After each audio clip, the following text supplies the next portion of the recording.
So I just watched the trailer for Triple Frontier, the new Netflix original movie.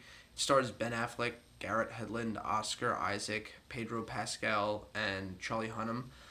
This movie went through a rigorous obstacle course trying to get off the ground. It was supposed to go to the theaters. It changed directors. It changed writers. It changed actors.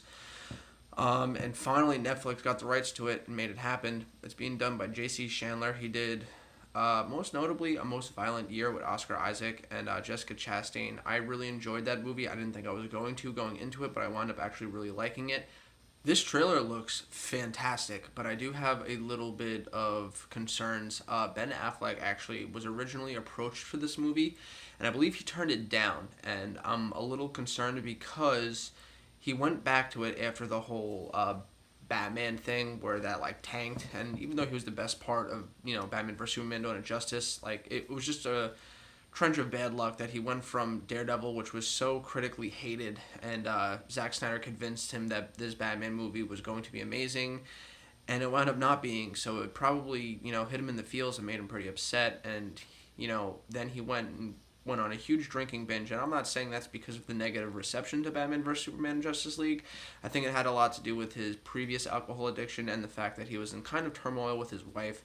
And aside from that, he also got hit with a little bit of the Me Too movement when it first started gaining traction about how I think he grabbed a girl's butt or something like that on national television, or said something about a girl's butt, her boobs or something, and he kind of wanted to step out of the spotlight for a bit, and I think he went and took this movie solely because he was afraid he wasn't going to get any other gigs from at least Hollywood. Not a lot of people wanted to work with him at the time, so I don't know how that performance is going to translate to this. It could go either two ways. It can be either he's not bringing his A game because he's depressed, or because he feels like he can't get a gig in Hollywood, he's acting his heart out to try and show, like, look, I'm a good actor. It could go either way, but this trailer alone looks fantastic. Besides him, Oscar Isaac is the only other A-list actor in this movie. I mean, Charlie Hunnam, Pedro Pascal, and Garrett Hedlund are all, actors that we all know, but they haven't really been a star of anything in a long time. Garrett Hedlund came out with Mudbound recently on Netflix, which blew me away, but,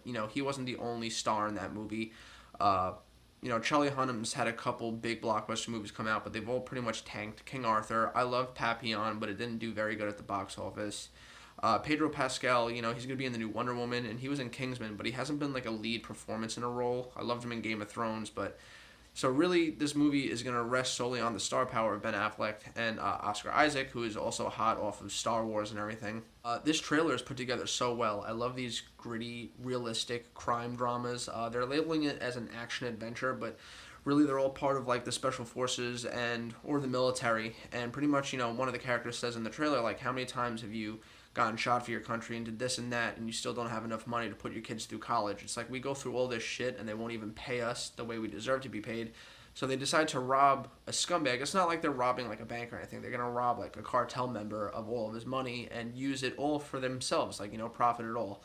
And they're gonna do it behind closed doors, like, it's gonna be a robbery. And the way they film the scenes look really intense. Obviously things go wrong, and they have to work together to try and fight for their lives because things backfire in their face and things get tense and they start to fight within each other, within the group. It looks fucking amazing, and I'm still so blown away at the star power and the amazing scripts that Netflix is putting out there. They went from just this little streaming service to this huge giant that could compete with Hollywood, and they're even getting their movies nominated for Oscars, which leads me to wonder how this movie's going to fare come Oscar season with the star power. I'm sure a lot of people are going to see it. It's coming out in March. I'm really excited for this movie. This is probably the biggest Netflix movie I'm most excited about. It's just the biggest. I mean, they had Bright with David Ayer directing and Will Smith and Joel Edgerton starring in, but that was just two of them. Now they have a movie with 5 huge stars and a pretty, not critically like well known, but the guy J.C. Chandler, he's only done good movies. So aside from this, the only other movie I'm really looking forward to from them is The Irishman by Martin Scorsese with Robert De Niro, Al Pacino, and Joe Pesci. This trailer is just stunning. It's just very moody, very dark, very gritty, very violent, and that's all the things I love the most in movies, honestly. Martin Scorsese has been one of my favorite directors of all time. I love those crime dramas.